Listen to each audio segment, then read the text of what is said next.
Assalamualaikum warahmatullahi wabarakatuh.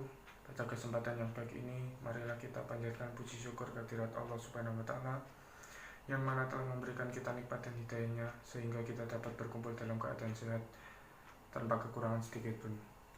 Hari ini kita akan membahas tentang dampak COVID di kehidupan kita. Teman-teman yang berbahagia, bagaimana dampak COVID ini secara umum? Dampaknya ada yang positif, yaitu kita dapat melihat kesempatan-kesempatan yang muncul dalam bidang teknologi, lingkungan, dan dalam masyarakat. Namun, harus diakui juga bahwa COVID ini secara mayoritas berdampak negatif terhadap lingkungan dan terutama masyarakat. Di masyarakat juga terasa perubahan di mana gaya hidup sehat kian menguat, bahkan ditambah dengan alat pelindung diri seperti masker, face shield, serta desinfektan yang sudah menjadi barang bawaan kita sehari-hari. Bagaimana dampak negatif yang terjadi selama pandemi COVID ini?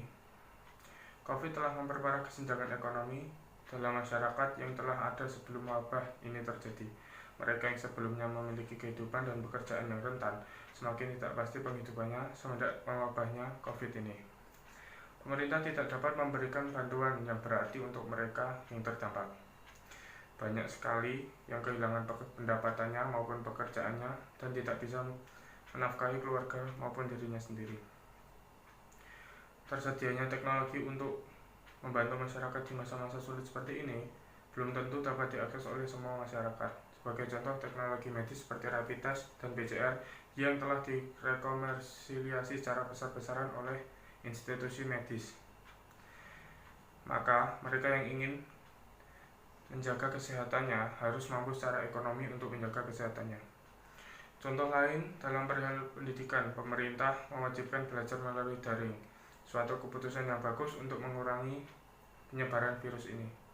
Namun, tidak semua memiliki kapasitas ekonomi untuk diakses ke internet seperti pulsa maupun kuota data. Lingkungan pun tidak luput dari kerusakan akibat COVID ini. Walau kegiatan perekonomian dalam makanan tetap berlanjut berkat adanya ojek online, terjadi juga peningkatan penggunaan plastik akibat makanan yang harus dibungkus karena sebagian besar makanan diwajibkan take away.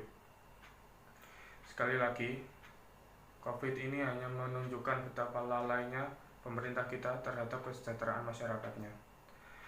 Sementara dampak positif dari COVID ini sangatlah minim.